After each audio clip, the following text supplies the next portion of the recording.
Hello दोस्तों, आप सबका स्वागत है हमारे चैनल इंग्लिश स्टडी 24/7। मैं आपका इंग्लिश ट्यूटर विवेक चौहान। दोस्तों, आज के इस वीडियो में सबसे इम्पोर्टेंट टॉपिक मैं आपको बताया था एसएससी सीएसएसएल के बारे में। मैंने सिलेबस ऑलरेडी पहले क्या किया हूँ, डिस्कस कर चुका हूँ, ठीक है।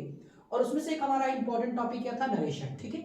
और आज हम क्या करते हैं, नरेशन के बारे में पढ़ते हैं और देखते हैं आज के बाद आपके नरेशन से जितनी भी समस्याएं थी सब बिल्कुल यूं ही रिमूव कर दी जाएंगी। कोई भी क्वेश्चन बचने वाला नहीं है, समझ लीजिएगा ध्यान से। इस तरीके के आपको मेथड से आपको पढ़ाए जाएंगे और घबराने की तो बिल्कुल ही जो जो आपको इंग्लिश से डर लगती है ना, वो डर नाम का जो चीज है ना, उसे बिल्कुल तक जड़ से निकाल कर क्या कर दो, आप लोग फेंक दो, ठीक है। और किसी भी प्रकार के कोई भी क्वेश्चन हो तो बिल्कुल आप करेंगे, लेकिन हाँ, मुझे नहीं लगता कि आपको इस बार एक बार पढ़ लेने के बाद इस खेत से, इस कंटेंट से फिर आपको कहीं से समस्या होने वाली है, ठीक है। चलिए आइए हम लोग अपनी वीडियो में क्या करते हैं, अपने हम लोग टॉपिक पे आते हैं, ठीक है। सबसे पहले हम लोग बात क्या करते हैं, नरेशन के बारे में। देखिए ध्यान से, नरेशन मैंने ऑलरेडी आपको मेंशन किया है कि नरेशन हमारी नरेशन की हिंदी क्या होती है, कथन होती है, ठीक है। और नरेशन की हिंदी कथन होती है। नरेशन किसे कहते हैं, देखिए सबसे बड़ी बात है ना कि छोटी छोटी हम लोग डायरेक्ट एग्जांपल पे चले आते हैं। इसकी जो बेसिक चीजें हैं, जो बेसिक रिक्वायरमेंट है, वो चीज हम नहीं जान पाते, ठीक है। चलिए लेकिन हम लोग बात कर लेते हैं, नरेशन की हिंदी क्या होती है,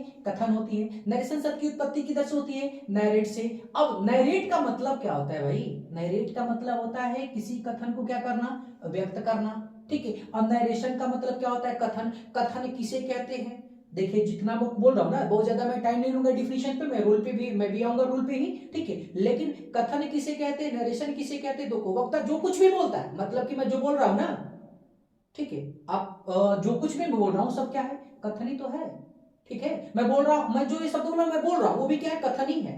उसे क्या कहते हैं, नरेशन कहते हैं, ठीक है। और क्या बोलते हैं, जो नरेशन है ना, तो नरेशन को रिप्रेजेंट करने का, अर्थात कहने का मतलब, नरेशन कितने प्रकार के हमारे, ये दो प्रकार के होते हैं। आइए देखते, बात करते हैं किसके ऊपर। पहला हमारा नंबर क्या है, ये डायरेक्ट नरेशन। दूसरा हमारा क्या है, इनडायरेक्ट नरेशन। पहले नंबर पे क्या हमारा, डायरेक्ट, और दूसरे नंबर पे क्या हमारा, इनडायरेक्ट नरेशन। डायरेक्ट नरेशन और इनडायरेक्ट नरेशन किसे कहते हैं, ये भी जान लेते हैं शॉर्ट में। देखिए लिखा है, डायरेक्ट का मतलब क्या होता है, डायरेक्ट का मतलब कि नाम से ही कंफर्म है, डायरेक्ट का मतलब बिल्कुल सीधा, इनडायरेक्ट का मतलब कि घुमा फिरा के, ठीक है। तो हम लोग बात कर लेते, क्या लिखा क्या है, टू कॉपी अदर स्टेटमेंट। मतलब क्या भैया, कि बिल्कुल जिसका हम क्या कर ले, हूबहू नकल कर ले।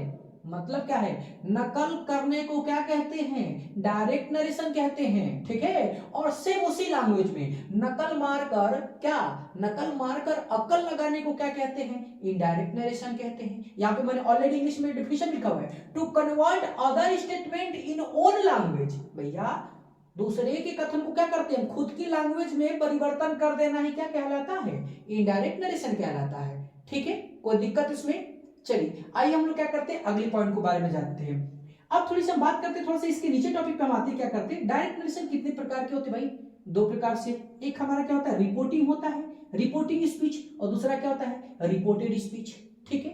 तो घबराना नहीं है, रिपोर्टिंग स्पीच और रिपोर्टेड स्पीच किसे कहते हैं, या इसमें अंतर क्या होते हैं, थोड़ा सा हम यहाँ पे बारीकी से समझिएगा। क्योंकि देखिए ध्यान से, यदि रिपोर्टिंग स्पीच को जान गए कि रिपोर्टिंग स्पीच का हिस्सा कौन है और रिपोर्टेड स्पीच का हिस्सा कौन है, तो कंफर्म है कि आप दुनिया का किसी भी नरेशन से रिलेटेड क्वेश्चन होंगे आप यूं ही सॉल्व कर जाएंगे। क्योंकि उसमें सबसे इंपॉर्टेंट होता क्या ना, आपको ये आइडेंटिफाई करना कि कौन सा हिस्सा किस तरीके से कार्य कर रहा है। कुल मिलाकर कौन रिपोर्टिंग स्पीच है और कौन क्या है, रिपोर्टेड स्पीच है। एकदम बिल्कुल सटीक डिफिनीशन।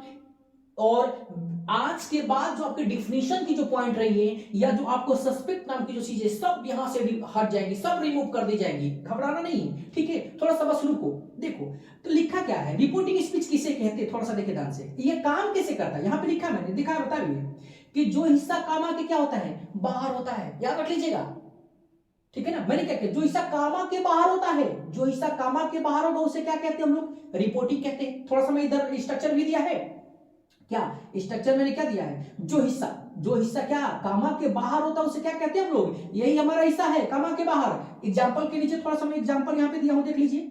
रमेश सेड, मैंने क्या लिखा है, कामा लिखा है, यहां से नहीं ले रहा हूं, यहां से नहीं पिकअप कर रहा हूं, मैं यहां से पिकअप कर रहा हूं। मैं यदि यहां से पिकअप करता, ये पहले नंबर की, दूसरे नंबर की मैं बात कर, नहीं, यदि मैं दूसरे नंबर से ले लूं तो यहां डिफिनेशन गलत हो जाएगा। हमको ये कहना पड़ेगा कि जो डबल यूनिटेड कामा और कामा के बाहर होता है, ऐसा नहीं है। सिर्फ और सिर्फ हमें क्या है बताइए, सिर्फ और सिर्फ क्या है, जो हिस्सा कामा के बाहर होता है उसे हम क्या कहते हैं, रिपोर्टिंग स्पीच कहते हैं। याद रख लीजिए, जो हिस्सा कामा के क्या होता है, बाहर होता है, उसे हम क्या कहते हैं, रिपोर्टिंग स्पीच कहते हैं। दूसरी एकदम इसी तरीके से आज जो हिस्सा क्या होता है बताइए, डबल इन्वर्टेड कामा के अंदर होता है। देखिए ये वाला पूरा हिस्सा जो डबल इन्वर्टेड कामा है ना, ये भी डबल इन्वर्टेड कामा यहाँ पे। अब जो हिस्सा ये जो पूरा है ना, इसी को क्या कहते हैं हम लोग, ये रिपोर्टेड स्पीच कहते हैं। समझिए इसको क्या कहते हैं हम लोग, रिपोर्टेड स्पीच कहते हैं। बात समझ आ गई। इस पॉइंट को हमें क्या करना, याद रखे रहना। हमें कहने का मतलब ये चीज है कि जो हिस्सा कामा के बाहर होता है उसे हम रिपोर्टिंग स्पीच कहते हैं, और जो हिस्सा कामा मतलब कामा नहीं क्या, डबल इन्वर्टेड कामा के अंदर होता है उसे हम क्या कहते हैं, रिपोर्टेड स्पीच कहते हैं। कोई दिक्कत इसमें, हमें नहीं लग रहा कि आपको कोई प्रॉब्लम होगी।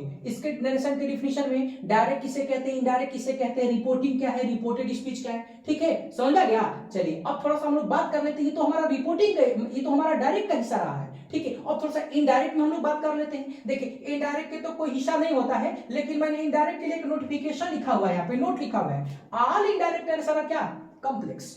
क्योंकि जानते हो जब भी आप इनडायरेक्ट नरेशन बनाओगे ना, तो जो इसका रिपोर्टिंग स्पीच का हिस्सा होता है वो, या रिपोर्टेड स्पीच का हिस्सा होता है वो, उसके जो बीच में एक जो कनेक्टिंग का काम करता है ना, जो कनेक्टिंग, जो जिसे हम लोग CW कहते हैं, अभी मैं कहीं लिखा हूं, देखो यहाँ पे ये CW मतलब कनेक्टिव वर्ड जो होता है, वो कनेक्टिव वर्ड के इधर मतलब कि राइट और लेफ्ट, मतलब क्या है ना कि जो रिपोर्टिंग स्पीच का हिस्सा हो तब, या रिपोर्टेड स्पीच का हिस्सा हो तब, ठीक है, दोनों उस सिंपल सेंटेंस की तरह कार्य करते हैं। और आप जानते हो इसी तरीके से, ठीक है, कि जब हम सिंपल और सिंपल को जोड़ते हैं तो क्या बनते हैं, कॉम्प्लेक्स बनते हैं, और सिंपल और सिंपल को जोड़ते हैं तो कंपाउंड बनते हैं, और सिंपल और सिंपल को जोड़ते हैं तो क्या बनते हैं, ये सिंपल बनते हैं। किस टॉपिक के अंतर्गत ये पढ़ाया जाता है, थोड़ा सा मुझे कमेंट बॉक्स में कमेंट करके बता दीजिएगा आप लोग, ठीक है। चलिए ये तो हमारा रहा थ्योरी पॉइंट से, ठीक है। आज हम क्या करते हैं, एक रूल तो हम लोग पढ़ेंगे, ठीक है ना। देखिए मैंने लिखा हुआ यहाँ पे, क्या लिखा हुआ है यहाँ पे, इंपॉर्टेंट रोल फॉर नरेशन। तो यहाँ पे इंपॉर्टेंट रूल फॉर नरेशन का मतलब क्या है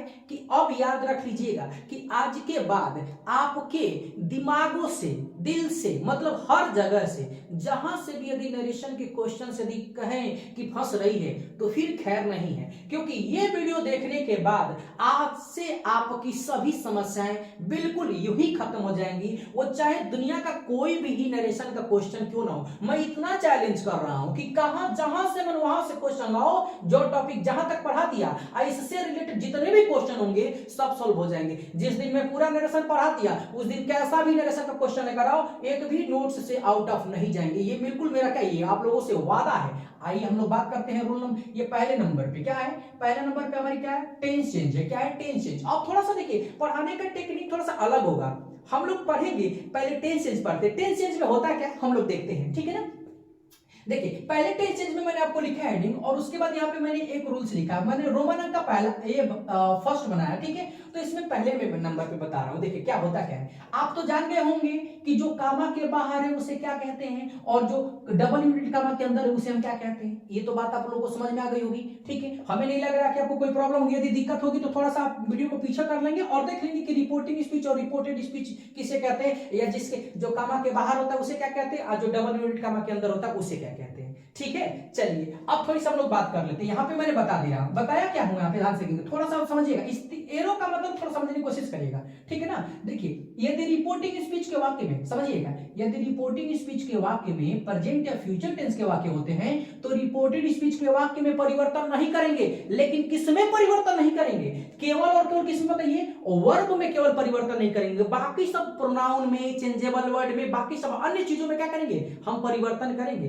एक पॉइंट थोड़ा सा और, हम टेंस चेंज लिए यहाँ पे हेडिंग, तो सिर्फ हम इसमें जो सिखाएंगे टेंस चेंज सिखाएंगे, बाकी सब pronoun change, changes in a few word अगले टॉपिक में सिखाएंगे। क्योंकि मेरा टारगेट है आपको पहले वन बाय वन क्या कर देना, एक स्टेप, मतलब कि एक ही बार मुझे ना उड़ के नहीं छत पे चल जाना है, ऐसा नहीं है। हमको धीरे धीरे स्टेप कदम डाल के क्या करना है, अपने गंतव्य को प्राप्त करना है, ठीक है। उड़ना नहीं, हमें बिल्कुल जमीनी स्तर पे चल के सीखना है। ऐसा नहीं कि पहले क्या कर ले हम लोग बिल्कुल फ्लाई कर जाए, ऐसा वाला मेथड नहीं है। ये आप पे समझेंगे, एक बार पहले हम लोग बेसिक पढ़ते हैं, उसके बाद तो हम लोग सब उड़ा देंगे एकदम। देखिएगा ध्यान से, मैं फिर एक बार बता रहा हूं कि जो रिपोर्टिंग स्पीच का हिस्सा ना, यदि रिपोर्टिंग स्पीच का हिस्सा जो प्रेजेंट या फ्यूचर टेंस में हो तो रिपोर्टेड स्पीच के वर्ब में हम केवल परिवर्तन नहीं करेंगे, अन्यथा हम सभी जगह करेंगे, ठीक है। तो आई अब ये प्रश्न उठेगा कि सर अब ये बता दीजिए कि सर हम ये कैसे पहचानेंगे कि रिपोर्टिंग स्पीच का हिस्सा जो हमारा प्रेजेंट में है कि फ्यूचर में। घबराओ मत, ठीक है। देखो यहाँ पे हिंट हम दिए हैं, देखो हिंट ही काफी है आप लोगों के लिए।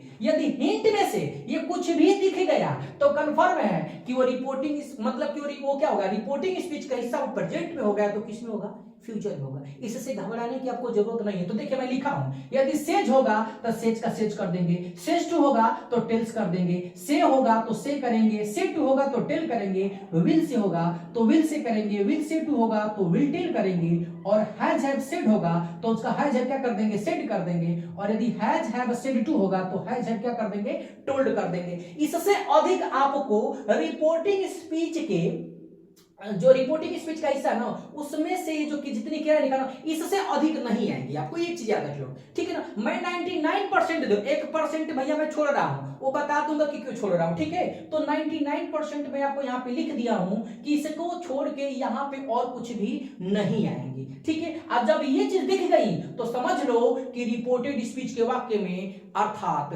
वाक्य में नहीं क्रिया में कोई परिवर्तन नहीं होगा। एक पॉइंट याद रख लीजिएगा। एग्जाम्पल के तौर पे मैं यहाँ पे लिखा हूं, Vishal says to Ramesh Priya can do it, ठीक है ना। अब देखो मैं क्या बनाता हूं इसका, देखो ध्यान से क्या हो जाएगा, विशाल का क्या हो जाएगा बता दो, विशाल हो जाएगा। सेज टू का क्या होगा, देखो ध्यान से यहाँ पे क्या हो जाएगा, सेज टू का किधर गया, सेज टू किधर भैया, सेज टू का क्या हो जाएगा, टेल्स हो जाएगा, ठीक है ना, टेल्स हो जाएगा। और रमेश का क्या हो जाएगा बता दो यहाँ पे, ये रमेश भैया का हमारा रमेश भैया हो जाएंगे भैया, ठीक है। और ये देखो कामा, इन्वर्टेड कामा जब हटाएंगे तो यही सी डब्ल्यू काम करेगा। कौन सा, देखो यही सी डब्ल्यू, और यही सी डब्ल्यू के स्थान पे किस चीज को हम लिंक करेंगे बता दो, ये दैट को। दिक्कत कोई, अब प्रश्न उठेगा प्रिया में क्या हो जाएगा, यहाँ पे प्रिया का क्या हो जाएगा बता भैया, यहाँ पे प्रिया का प्रिया हो गया।